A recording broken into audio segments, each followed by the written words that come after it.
Fala pessoal, bora viajar na maionese hoje.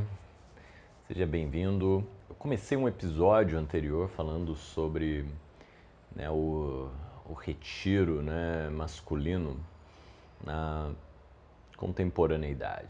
Assim, depois de todas as revoluções que aconteceram, a autoridade masculina questionada, do rei também, toda uma verticalidade que foi questionada. Então, os estados começaram a surgir, democracia, uma organização política, econômica, revolução industrial, destruindo antigas formas de organizar a produção, o mercantilismo. Então houve uma série de mudanças e transformações super profundas e radicais na mentalidade das pessoas, e se construiu algo que a gente define como mundo moderno, que seria um mundo racionalmente orientado, planificado, planejado, ciência, meio que fornecendo o maquinário, a estrutura, a organização para efetização, para consolidação desse sistema de poder e desses estados nacionais surgindo, se organizando, se centralizando. E houve nesse tempo tudo que a gente chama de neocolonialismo, de grandes guerras, de crises econômicas. Mas no meio disso tudo, o que aconteceu com o pai, E a gente usou aquela obra de referência, A Cultura do Narcisismo, do Christopher Lasch, para ir apontando, certos recuos, certas covardias, certas ausências do masculino diante desse novo paternalismo, que se organizou agora e que a gente continua lutando, refletindo, discutindo, debatendo. E no meio disso tudo estamos nós aqui, tentando nos achar, diante dessas questões todas. E uma coisa é clara e evidente, que é a ausência do masculino. A ausência do pai, essa dificuldade do pai de se colocar nesse novo cenário.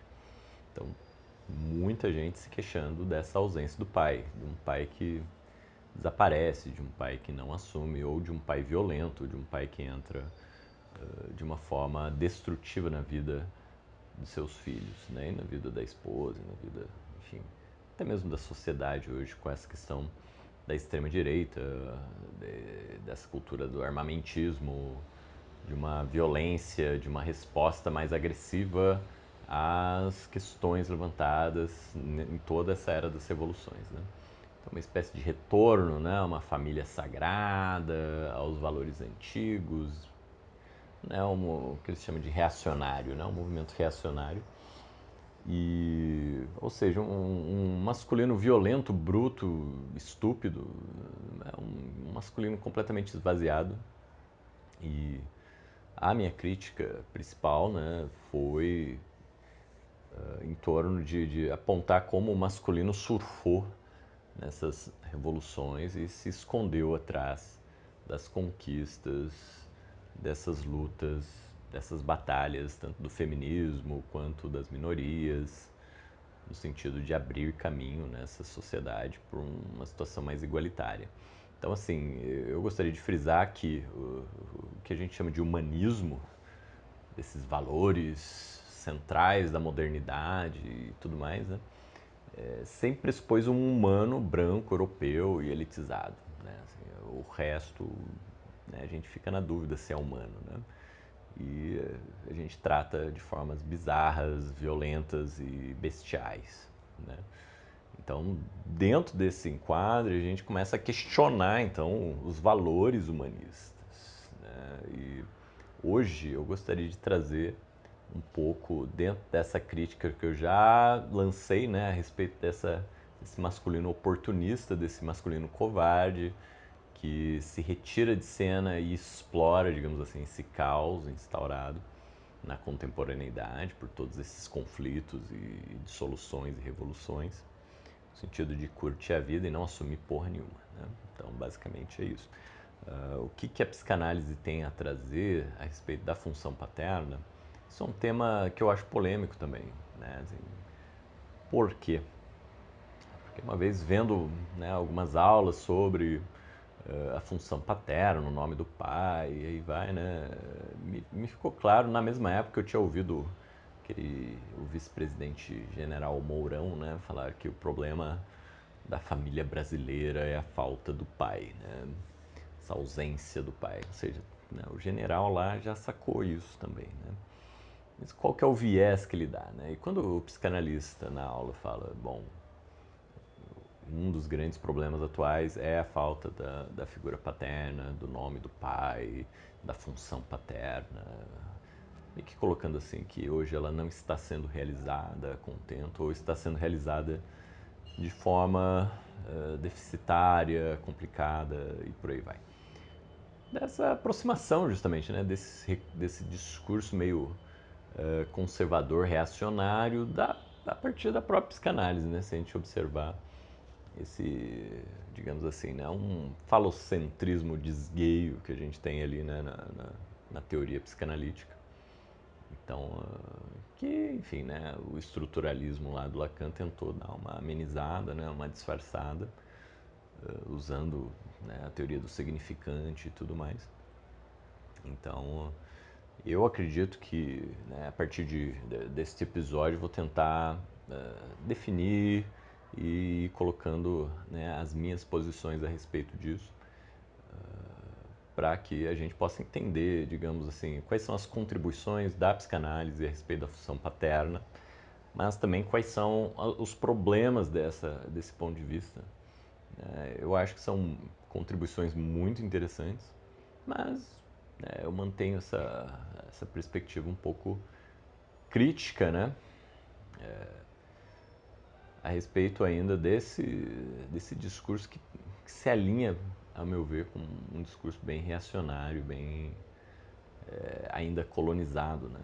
Então, assim, eu acho muito salutar a gente colocar isso, mas de uma forma já contextualizada, né? Inicialmente,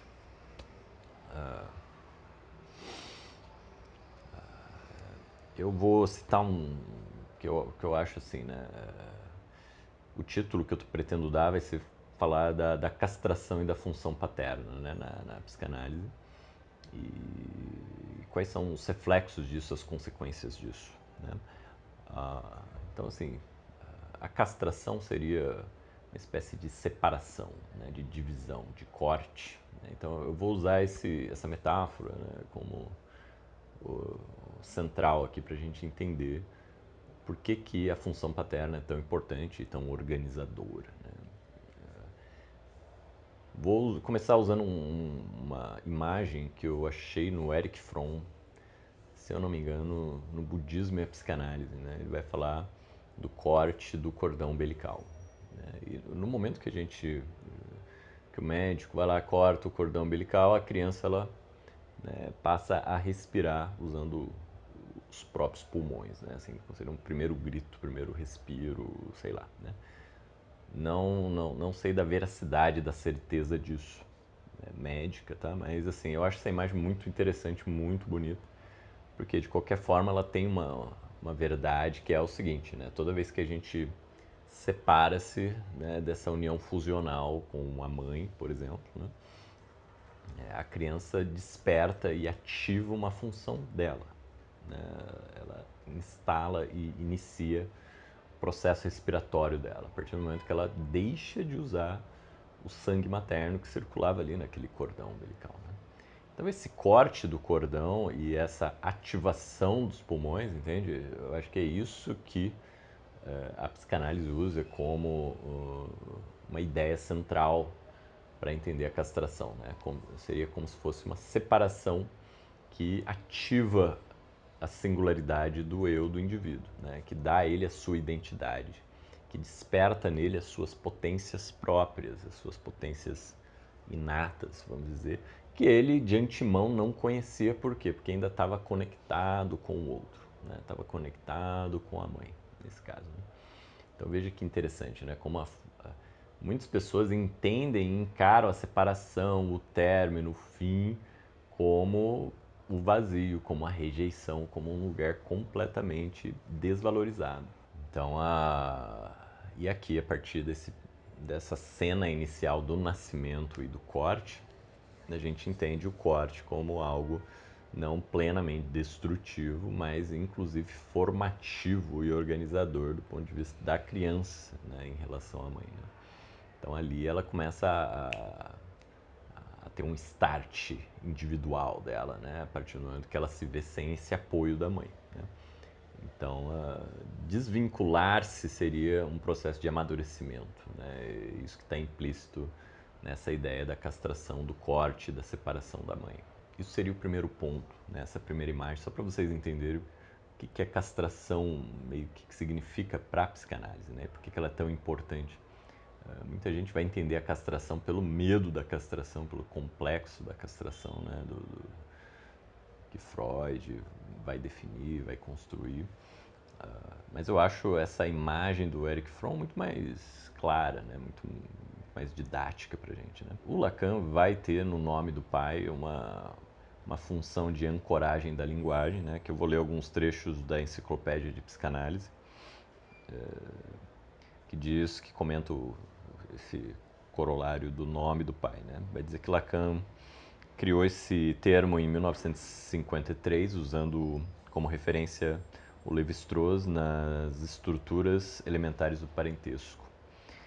E a gente sabe que, bom, ali naquela época, né, e com o estruturalismo, vai ter um debate muito forte em torno da divisão e da separação da natureza e da cultura. Né? Então ela diz que o Édipo freudiano pode ser pensado, ela vai comentar ali que o Lacan vai usar essa referência do Lévi-Strauss para relacionar com o Édipo, né, freudiano. Ele vai dizer, o Édipo freudiano podia ser pensado como uma passagem da natureza para a cultura. A castração ali, né, e a função paterna seria uma função simbólica. Ele nomeia, dá nome, né, e através desse ato encarna a lei. Né, ou seja, ele singulariza o indivíduo dando o próprio nome para essa criança. Né. A sociedade humana é dominada pelo primado da linguagem. Então, esse ato permite à criança adquirir sua identidade. Né? Sendo a encarnação do significante da palavra, vamos dizer assim, né?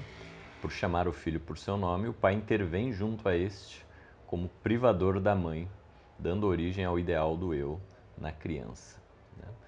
Então, essa é a perspectiva lacaniana, né, do nome do pai, né? Ou seja, desse privador da mãe. Então aqui, já com aquela imagem do Erich Fromm, vocês podem entender, organizando, né, a ideia do Édipo, desse conflito inicial da criança no núcleo familiar, dessa triangulação da criança com a mãe e o pai. Vai ter uma ruptura, uma divisão, uma separação ali com essa colocação do nome da criança. E a partir daí a criança se torna um indivíduo dividido, separado, ou seja, o nome do pai ele não simplesmente individualiza a criança pelo nome do pai, mas pela separação da mãe. Né? Então essa ideia, né, de que o simbólico, né, instaura, digamos, inaugura ou insere essa criança no mundo cultural, civilizacional, no mundo humano, né, separado da natureza que estava ali representada nessa ligação ainda fusional com a mãe. Né? Então, assim, essa relação, né, entre, olha, como a natureza e a cultura, isso, só abrindo um parênteses, né, assim, o pessoal que não está inserido nesse debate, que não é das humanas e por aí vai, meio que não capta esse nuance. Mas quem já estudou e, enfim, começou a se aproximar desses conteúdos sabe que tem um grande debate em torno da natureza, da relação da natureza com a cultura, né, ou nurture, nature lá nos Estados Unidos, né? Então, assim, isso é muito explorado pela esquerda, pelo feminismo, para desconstruir certos ideais baseados numa natureza, mas que na verdade são construções sociais, né? Então, ou seja, quase que dizendo assim, a natureza é imutável, é algo que não podemos transformar, que não podemos questionar ou mudar, né? Então, grande parte do conservadorismo vai explorar essa ideia de natureza para barrar tentativas de mudança, né? Para se opor a tentativas de alteração dessas estruturas e da ordem social, né? Vai dizer que o homem é mais forte, mais inteligente que a mulher e por aí vai, vocês, né, estão mais familiarizados com isso. Então perceba como esse debate natureza-cultura, né? Ou seja, se eu digo que isso é culturalmente instalado, eu consigo questionar, eu consigo mudar e estabelecer novas formas, né, de relação com isso. Então o Lacan vai pegar esse debate lá no estruturalismo do Levi-Strauss e vai importar isso para a psicanálise e vai usar então o Édipo, o simbólico, como uma espécie de passagem do indivíduo desse estado de natureza para um estado de civilização, né? Ou seja, onde os afetos, os desejos e tudo mais vai ser atravessado, né, por essa questão da civilização das relações humanas, culturais, intermediadas pelo simbólico, pela linguagem, né? Vocês já sabem também, seguindo os vídeos que eu comecei a publicar aqui no canal, do Solo para Nascer, que eu tenho ressalvas com relação a essa oposição, né, muito ocidental e racionalista e etc., que define muito categoricamente essa divisão natureza-cultura. Pelo meu primeiro vídeo, né, falando do sistema límbico, do amor e das interações humanas, falando lá da baleia que carrega o filhote, né, por dias, quilômetros. Então, assim, para entender que, olha, esses debates, né, entre natureza e cultura, me parece ainda estão, né, pressupondo uma divisão muito clara e muito categórica entre o que é natureza e o que é cultura. Quase como se a natureza fosse um continente negro, uma coisa caótica, largada e, enfim, princípio de prazer, né, como os psicanalistas falam.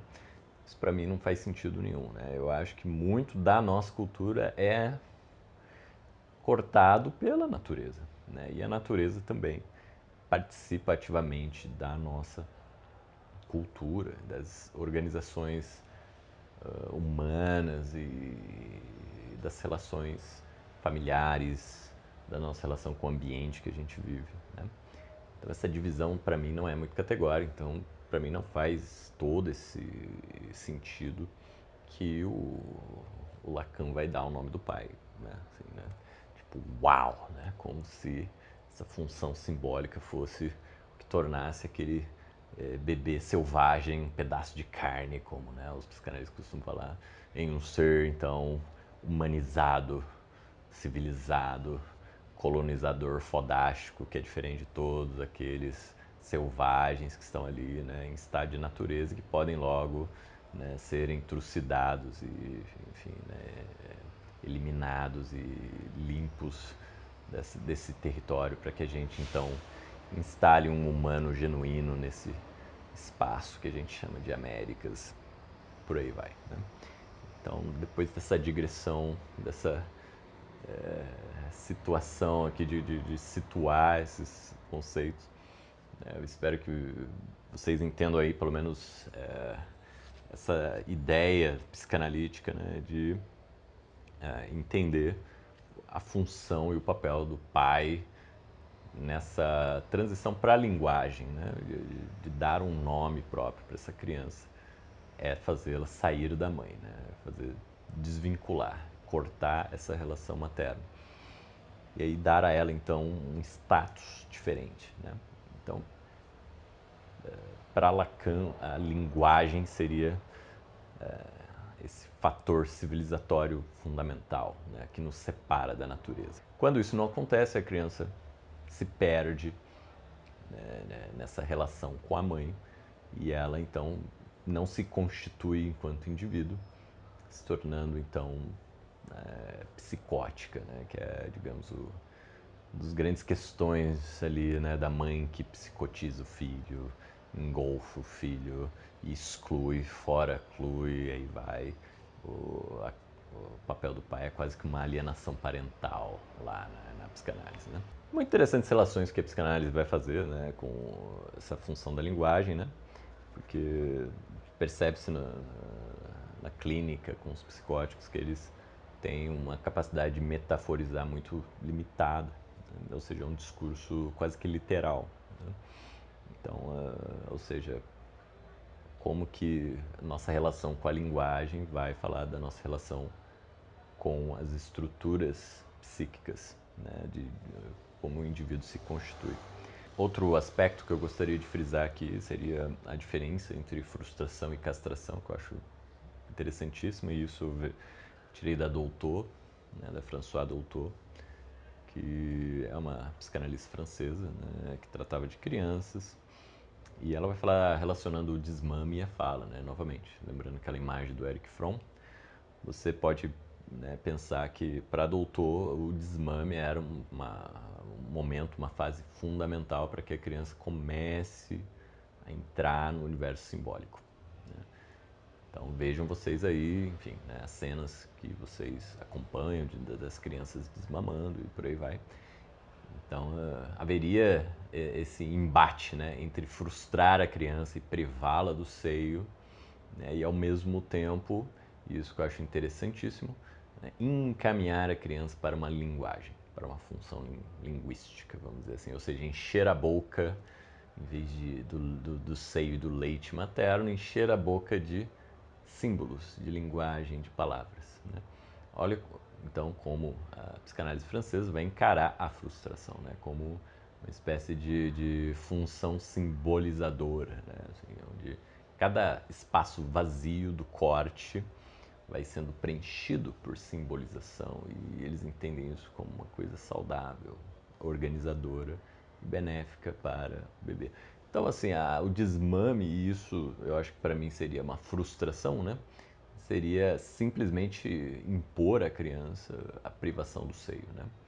E aí estancar, né? E falar, ó, não tem mais, acabou, né? E se a criança vai pro chupar o dedo, não deixa chupar o dedo. E se quiser, não sei o que, não pode, né?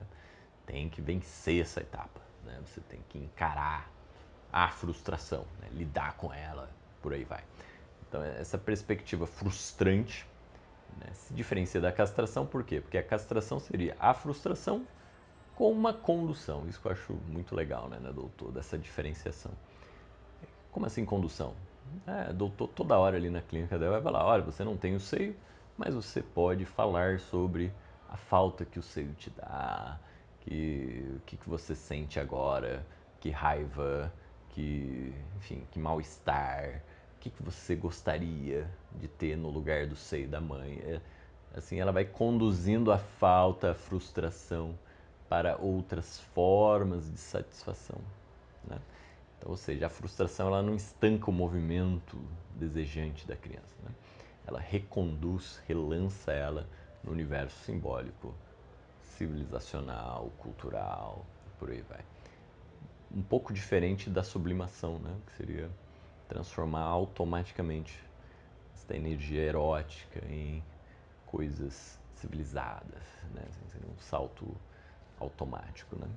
A castração é esse movimento de ir cortando espaços de gozo, de colagem fusional com a mãe, né, para então transformar aquela falta em elaborações simbólicas, né? Então, isso é basicamente o que a psicanálise se propõe a fazer. Acho isso uma ideia muito interessante, né, muito rica, uh, e, e apresento aqui para vocês então essas diferenciações e logo essa importância, né, da mãe, coitada, ter alguém que a auxilie a executar, digamos, esses cortes, né? Ou seja, enquanto a mãe sozinha precisa realizar esses cortes com relação à sua relação com os filhos, Eu vejo isso de uma forma muito difícil, muito delicada, muito complicada, né? Ela já ter que estar ali no meio daquela relação e ela mesma ter que cortar, isso é muito complicado. Né? Ter um terceiro ajuda bastante, né? Então acho que isso é uma das coisas mais importantes e benéficas da função paterna. Né? E novamente, né? Não precisa ser um homem, um pai, mas enfim, pode ser uma terceira pessoa qualquer. Né? Ajudaria bastante. Né? E que hoje é avó, bisavó, tia, vizinha, e por aí vai. Né? Eu iria acrescentar só para finalizar, né? uma, um insight místico aqui, colocando o baralho de espadas, né, no tarô, né, que é um naipe de corte, é um naipe muito temido, é um naipe muito negativo, enfim, são imagens geralmente de rupturas, de tristeza, de engano, desilusão, morte, por aí vai. Então eu gostaria de mostrar aqui para vocês, vou tentar pôr uma imagem dessas três cartas, né, que para mim falam dessa saturação, dessa acumulação de pontos de relacionamentos que a gente mantém que ainda não foram castrados, né, que ainda não foram cortados, não foram, né, devidamente elaborados e tematizados ou simbolizados, né? Então eu gostaria de colocar o 8, 9 e o 10 de espadas para vocês verem aí no Rider-Waite, né? E a primeira imagem é de uma mulher vendada, amarrada, né? Com 8 espadas enfincadas no chão atrás dela, né? Então para mim tem aí basicamente a cena da gente chegando à vida, né? Sem enxergar direito o que está acontecendo, sem entender, sem contemplar direito o que está acontecendo. E essas espadas já estão fincadas no chão, o que para mim simboliza, por exemplo, a frustração já instalada no seio da família onde a pessoa nasce, né? Ou seja, os pais carregam suas frustrações das relações que eles tiveram com os pais deles, né? E isso chega ali como se estivesse no chão, né? E aí vocês vão vendo nessa progressão, né, a maneira como essas espadas se comportam, né? Então, para mim, a criança ela chega ali meio que sem saber onde está, né? Sem saber o que está acontecendo direito, meio perdida, e ela vai navegando nesse cenário, né? De frustração e de relação, vamos dizer, um pouco curto-circuitada, né? De prazer com os pais, né? Ou seja, certos enlaces, né, de satisfação bruta que não foram cortadas, elaboradas e por aí vai, certos pontos de afetivos e relacionais que não foram desmamados, vamos dizer assim, né? Então isso tudo está ali, né, colocado na forma das espadas fincadas no chão, né? O próximo cena, né, tem uma pessoa meio que sonolenta, né, meio que perturbada, preocupada no leito e as espadas agora na vertical meio que subindo, né? Então eu vejo aí um movimento quase que de evaporação, né, de elevação dessas espadas. Eu poderia dizer, pô, essas espadas estão agora na horizontal, né, ou seja, no corte, talvez, né? Ou seja, aí existe aí uma possibilidade de castração, de recolocação dessas energias de uma forma mais elaborada, ou de transformação disso em frustrações e traumas. Temos aí essa bifurcação e essa já preocupação, né, do tipo, meu Deus, algo está acontecendo, algo está acumulando, algo está piorando. Que eu vejo na clínica, naquelas cenas onde o indivíduo não sabe o que está acontecendo, não consegue falar sobre, não consegue abrir mão daquilo que ele está fazendo, né? Ele está preso naquele enlace, né? Numa relação abusiva, sei lá como você pode colocar, numa compulsão, numa relação de dependência. Ou seja, aquilo está acumulando, percebe? Já estamos no 9, né, de espadas. No 10 de espadas, tudo aquilo que está se acumulando e não é castrado precipita como, de novo, né, frustração, né, nas costas do indivíduo. Então aquilo meio que mata o indivíduo, né? Ou seja, ele não faz a passagem para a civilização, né? Ele é morto em sua singularidade, em sua individualidade, através dessa relação bruta com as satisfações, com o prazer, por aí vai, né? A pessoa que tem uma overdose, vamos dizer assim, né? A pessoa que é violentada na relação amorosa, né? Então tudo aquilo que foi se acumulando e que ela não conseguiu cortar, cai na cabeça dela, né? Então é o filho que ela não consegue negar algo, né? Eu vejo várias vezes, né? Tipo assim, meu filho fez algo super errado, mas eu não consigo deixar de dar tal coisa para ele, né? Não consigo tirar ele de casa, né? Não consigo pôr um limite nessa relação aqui. Então as violências vão crescendo, vão piorando, a pessoa vai ficando apavorada, vai ficando angustiada, até que chega um momento que a coisa se instala e acontece, explode e aí, né, o limite vem de fora, né? Vem da polícia, vem né, do vizinho, vem, enfim, né, de outro lugar, né, de um processo judicial e aí vai, né? Então a castração vem como frustração de cima, de fora, e não da própria relação e do próprio indivíduo. Mas é isso aí, gente. Já fui longe demais, né? Eu acho que coloquei uns pontos principais. Espero que vocês entendam, gostem, se interessem, qualquer coisa também. Dúvidas vocês podem mandar para mim que a gente vai esclarecendo e eu vou tentar ir aprofundando esse tema, talvez num terceiro episódio, né? Um abraço para todo mundo e até a próxima. Tchau, tchau.